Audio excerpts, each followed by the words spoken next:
The congregation was silent. Hundreds of eyes fixed on me, their beloved pastor's wife, standing at the pulpit where my husband should have been. But today, I was the one delivering the message. For years, I stood beside this man.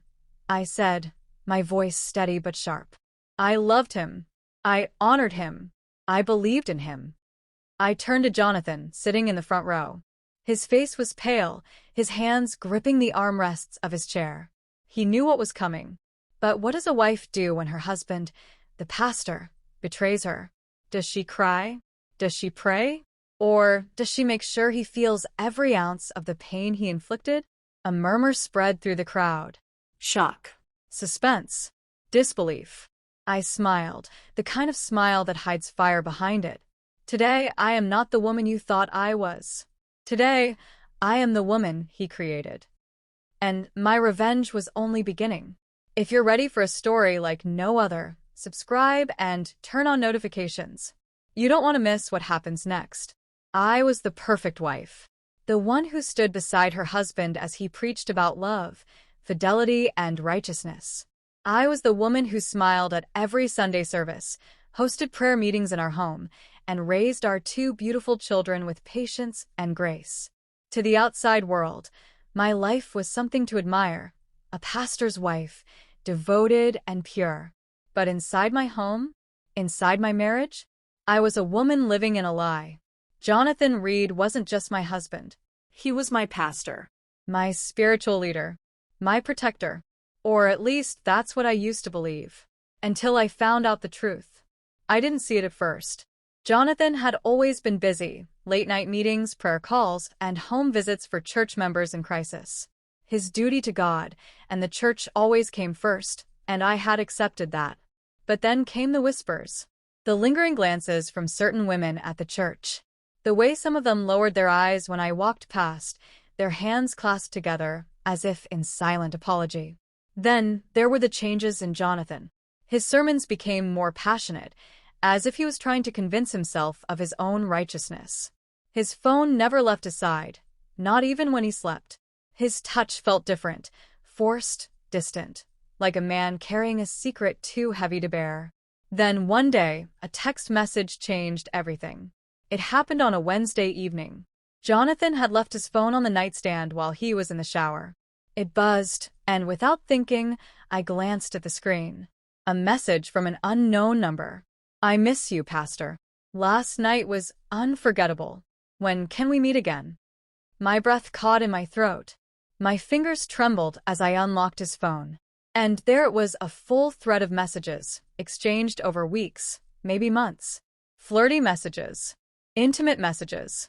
Messages no married man should ever send, especially a pastor. And then the final blow, a picture. A woman's bare shoulder, a hint of lace, and a caption that made my stomach drop. Just for you, Pastor. I could hear the water running in the shower.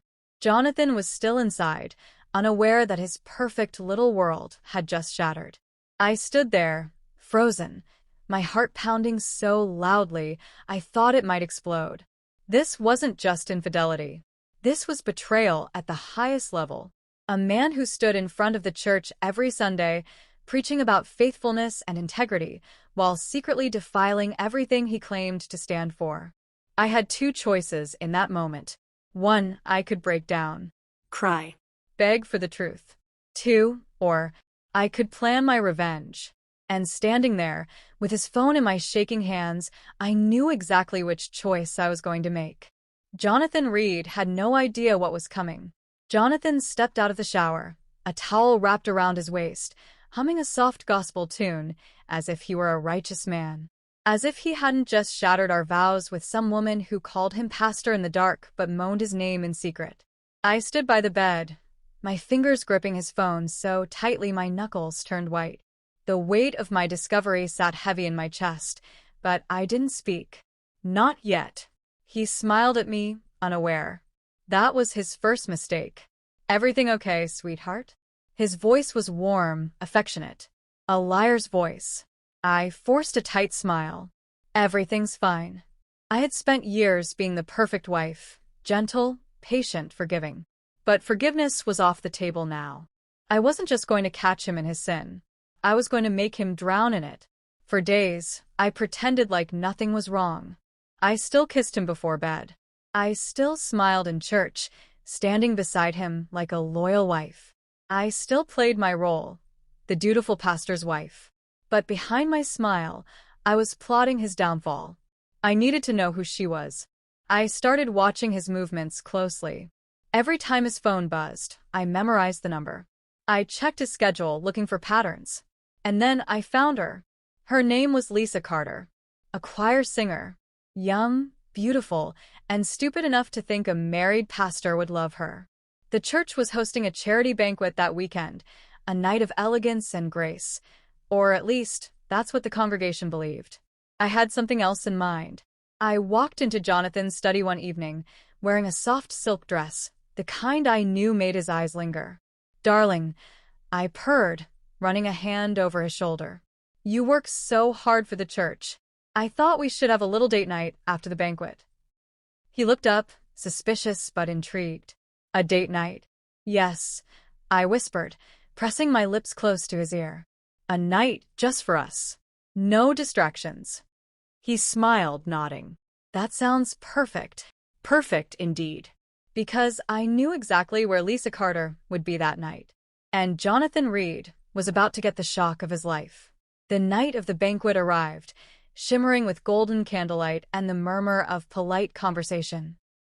The congregation was dressed in their finest, their laughter ringing through the grand hall. It was a night meant to celebrate the church's success. But I was here to destroy my husband. Jonathan stood at the center of the crowd, charming as ever, his arm wrapped around my waist. The perfect image of a faithful pastor and loving husband. The hypocrisy of it made my skin crawl. I scanned the room, searching for her. Lisa Carter. And then I saw her. She was standing near the refreshment table, her red dress clinging to her body, like a whisper of sin. She smiled at someone, but her eyes kept darting back to him, my husband. She thought no one noticed, but I did. I took Jonathan's hand and leaned close.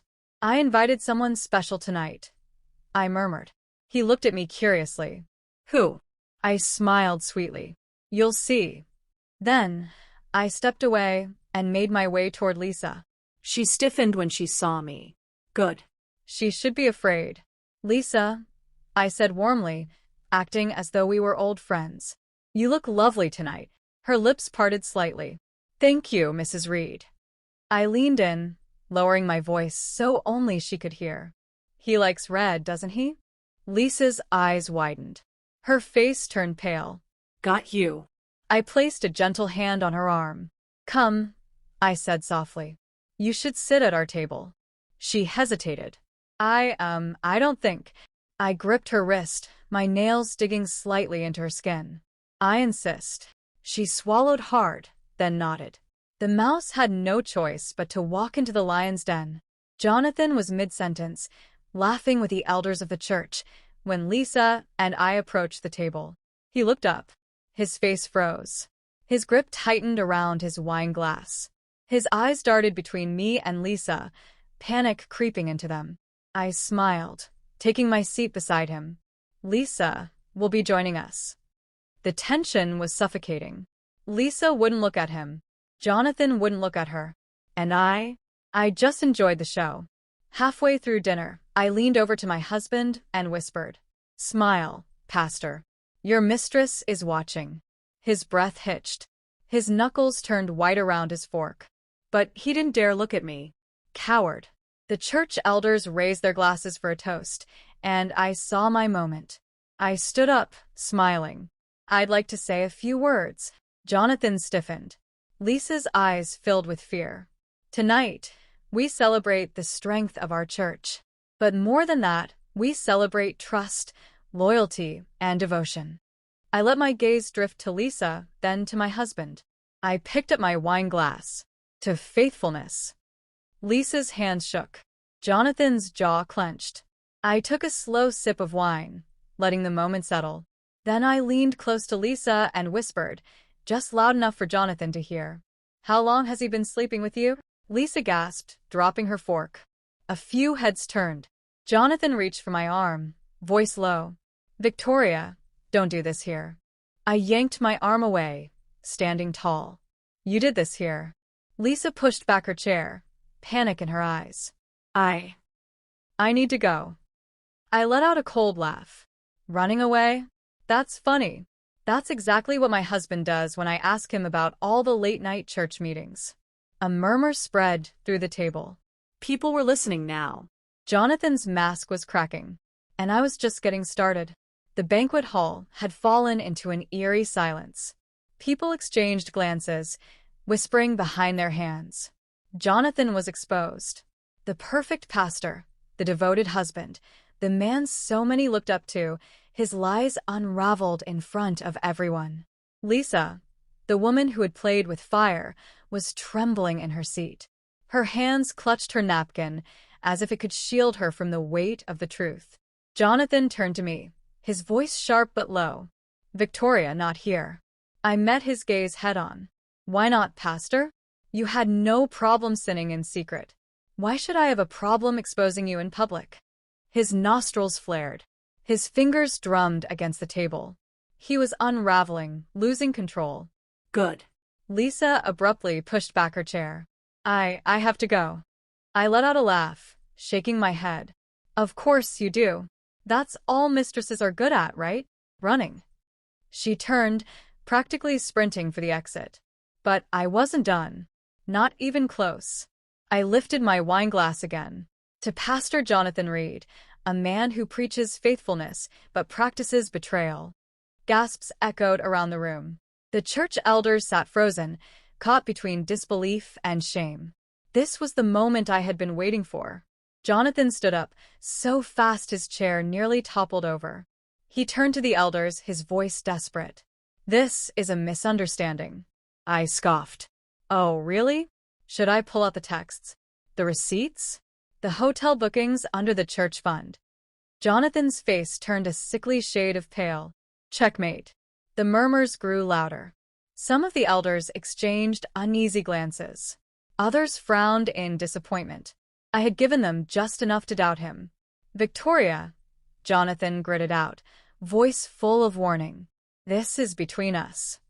I took a step closer, lowering my voice just enough so that only he could hear. No, Jonathan. This is between you, me, and God. And trust me, he's not as forgiving as I am. For the first time, real fear flashed in his eyes. He was losing. The banquet ended in chaos. Some members left early, too uncomfortable to stay. Others lingered, whispering in hushed voices about the scandal that had just unfolded. Jonathan stormed out before anyone could question him further. Coward. And I walked out with my head held high, leaving behind the wreckage of the life he had tried to build on lies. But the war wasn't over yet, because Jonathan still had a church to run, and I had a final blow to deliver. The following Sunday, the church was packed. Every seat was filled. People whispered, eyes darting around. Everyone had heard the rumors. Everyone wanted to see if the pastor would show his face. I sat in the front row, legs crossed, a soft smile on my lips, waiting. The choir finished their song. The pulpit stood empty. No Jonathan. Then at the last moment he walked in. He looked terrible. Dark circles under his eyes. His usually well-pressed suit wrinkled. His hands trembled as he gripped the microphone. My brothers and sisters, he began, his voice strained, I know many of you have heard accusations. And he cleared his throat. I am here today to say that Satan has been working against me. I let out a soft chuckle. The audacity. The collapse of a pastor. Jonathan continued, his voice rising. The enemy wants to destroy this church. To spread lies. To divide us. Murmurs grew. A few people nodded. Some still believed him. But I wasn't going to let that happen. I stood up. Loudly. Firmly. Is that what you're calling it, Jonathan? Lies. The room fell into a suffocating silence. I turned to the congregation.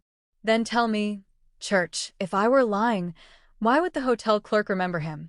Why would I have bank statements showing church money spent on luxury rooms?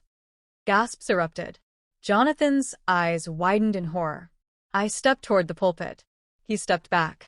Tell me, Pastor, I continued, did Satan also make you send those text messages?